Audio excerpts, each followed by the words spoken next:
Yes, good morning students. Continuation with the previous class, that is DNS. Now we are going to study about name servers. So a single name server could not contain the entire DNS database and respond to all the queries about it. So as I discussed already, that is the resolver is going to be sent a query. So in the previous the topic we have studied about the working process. Is it clear? Application programmer calls a library procedure and called the resolver and passing it name as a parameter. The resolver will send a query containing the name to the local DNS server where it is having a database, a huge database will be there. So it is going to be looking after that, what type of the resource record is attached to that and what the user wants, what is the query. According to that query what the user wants, so the information will be returned back here. Is it clear? So when it is going to be sent, it is going to return a response containing the IP address to the resolver. Okay, all these things we have been studied it here. Now if you imagine that if you maintain only one DNS database, how many number of that people are connecting to the internet, everyone wanted to access the information from the different domains. If everyone is going to write the domain name and the application program which is going to the resolver send queries over there, can you imagine that how only one server can handle it, the queries which is transmitted by the n number of that the resolvers. So definitely in generally if you wanted to say that the system will be overloaded. Okay, so if you wanted to say that the server would be so overloaded as it will become useless until and unless your database should be distributed, maintained in the different place. You may have a different name servers. Is it clear? Automatically what happens here, queries will be distributed to the your nearest as the name servers, and where you can make a query and get a information. So that's why in the beginning I told about that is the DNS is nothing, it is a hierarchical domain based naming same, and you should have a distributed database system for implementing this naming scheme. So what you should have here for implementing, you should have a distributed database system. You should not maintain all this in a single database. Is it clear? So you should have a distributed database system for implementing this naming scheme. Is it clear? So for that here what you are going to do, so now here it is that if you are going to maintain this a single server, if it ever went down, the entire internet would be crippled. Is it clear? So to avoid this type of the problems associated with having on a single source of information, so the DNS namespace is divided. So what you are going to do here, the DNS namespace is divided into non-overlapping zones here. It is divided into the number of non-overlapping zones. You just see it in the diagram, the circles which you are drawn, these are all nothing but a one zones which you are going to be dividing, where you are the zone boundaries are placed within a zone is set up to that zone's administrator. Okay, each zone is associated with one or more name servers. All these are all you are going to be divided into the non-overlapping zones, and each one is having the boundaries will be there. Okay, the boundary which you wanted set up is depend upon each zone you are having an administrator, and each zone is also associated with either one or more name servers are there. Is it clear? So these are hosts that hold the database for that particular zone. So in these particular the zonal areas, you may either have a one name server or more than one. They are all maintaining the database. Is it clear? They are all going to hold the database for that particular zone. Now what happens here, whenever the queries are there arise within that zone, the name server will be there. They are going to ask to that particular the name server present in that zone. So automatically if the information is present in that particular server, it is going to return the response to the query. Okay, now normally a zone will have one primary name server and one or more secondary name servers. Okay, now the primary name server which gets its information from a file on its disk. Okay, as I told already, either you may have one primary name server, one or more secondary servers are there. Primary name server getting information from a file which is present on the disk, and the secondary name server which get the information from the primary name server. A secondary name server which get the information from the primary name server. Now, to improve the reliability, some of the name servers can be located outside the zone also. Some of the name servers can be located outside the zone also, that is to improve the reliability. Is it clear? Now, the process of looking up a name and finding an address is called as a name resolution. Now, you are going to see about that, how exactly this process is going to be implemented. The process of looking up a name and finding an exact address. Okay, so finding an address is called as a name resolution. So now here, when a resolver has a query about a domain name, is it clear? Whenever a resolver is having a query about a particular domain name, okay, whatever the information it want about that particular domain name, either it want IP addresses or any information, it passes this particular query to the local name server within that zonal area.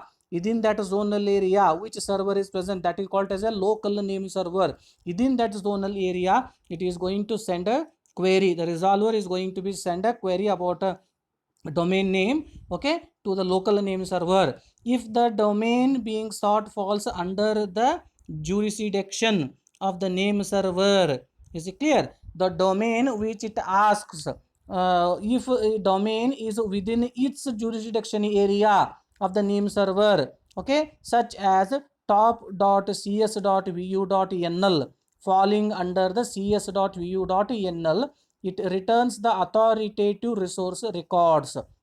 Okay, so as I've told already, here it is that this is the example here. You just see that diagram already which have been shown over there, generic and the country domains. Is it clear? So you will get that idea, that is the top.cs.vu.nl, top.cs.vu.nl. So you just see the diagram. Where is, yes, here it is. This is in this particular the diagram. So here we are going to see about that. So here they are going to be see that the cs.vu .nl, cs.vu.nl. So this side here it is presented, this side we are having that one is a cs.vu.nl. this is under this one particular the zone. Okay, so falling under that cs.vu.nl, it is going to return authoritative resource records if it is present within that zone, the domain which it wanted to search. If the domain is within this jurisdiction, and then immediately it is going to return the resource records associated with that particular domain. An authoritative record is one that comes from the authority that manages the record and is thus always correct. Now, question here it is that what happens when the domain is remote? Is it clear? When the domain is remote, when the resolver has sent a query about a domain, but the domain is not under its jurisdiction, it is not present under this zonal area. If it is the domain is remote, at that time, how you wanted to connect to that particular domain, how you wanted to access the resource records associated with that particular domain, this question is going to be raised. So for that, so here we are going to be taking one particular the example here. You just see this particular the example here. In this example, okay, so flips.cs.vu.nl want the IP address of the robot.cs.washington.edu. okay, so where is this? Here it is, this is on this country side here, flips.cs.vu.nl. This is a country domain. So in this side, this is the host which it wanted to communicate with the domain which is present in the generic side. This is the robot here, robot.cs.washington.edu. this side here it is. Okay, so now how you are going to find this, how you are going to find the address of this particular one? Is it clear? Because it is falling outside your zonal area. Okay, this domain is remote. So what procedure you are going to follow here? Okay, in this case, if there is no cached information, so now what we are going to do? So here, this is the example here which you are going to explain. Now here it is that the host which is presented in that the flits.cs.vu.nl is the originator of the query. It is going to originate the query that it want the address of that particular one, that is the robot. Now what happens here it is that it is going to first search it in the local name server, the local name server which is presented under the cs.view.nl. So it doesn't find any information about that. It is the remote domain, the domain is the remote. So to get that information, it is going to send its query to the root name server. So to whom it is going to sending the query? It is going to be sending its query to the root name server. The root name server is going to give the response that okay, you contact to the .edu server. Okay, now the local name server is once again putting the same query to the edu name server. The edu name server is going to give the information. Okay, you connect to the washington.edu name server, you are going to get information about that robot domain. Now the query is once again it will be sent to the name server of that the Washington, and on it is going to return you connected to the name server cs.washington.edu. when it is going to be sent to that the name server, it is going to return the exact address. Now you communicate that robot.cs.washington.edu. once it is going to be get a complete information, then the local name server is going to be returning this information to the originator who has originated to the query. Now it is going to returning the complete address of that domain, that is to access that robot, what is the domain, it has given the complete address, the path will be there, robot.cs.washington.edu. is it clear? So this is in this way how you are going to get the information. is it clear? That is example of resolver looking up a remote name. Okay, this is the steps, clear steps. In this clear steps we have learnt this. Now here it is that the next one here we are going to see about that. So there are 13 root DNS servers are there, so unimaginatively called as a root servers.net. okay, a root server.net through the m.root servers.net. so you are having 13 root DNS servers. so what is the name they have given is that a dot root servers.net up through the m.root servers.net. this is they have given that the name, that is 13 root level domains are there. when you are not having any information about a particular domain in your database, now you can communicate to the your root server. okay, now there are three technical points are there. okay, when the host flits.cs.view.nl send its query to the local name server, that name server handles the resolution on the behalf of flits until it has the desired answer. so here the local name server is handling that query on the behalf of this flits originator.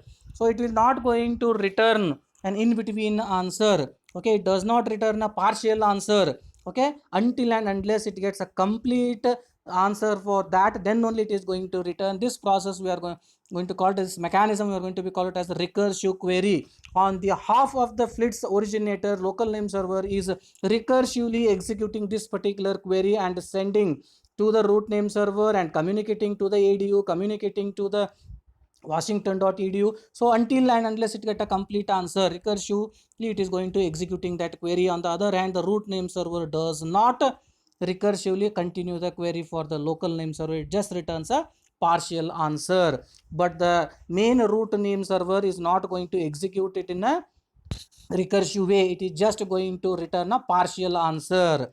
is it clear? now this mechanism is going to be called it as a interactive query. okay, now the second point is a caching. all of the answers including all the partial answers returned are cached here. okay, cached by the local server, and these cached answers greatly reduces the steps in a query and improve the performance. okay, the cached answers are not authoritative because whenever any request arises for this, the cached information is going to be presented. so next time directly local name server is going to give the information because all partial results and everything it has been cached here. the third issue is the transport protocol that is used for the queries and the responses. it is udp. as I told already, local name server to that the root main server, all communication whatever you are going to do, sending queries and responses, it is a udp, connectionless approach.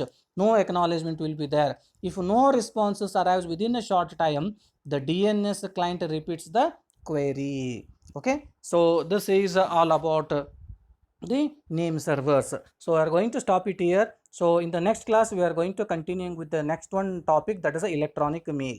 Okay, thank you very much.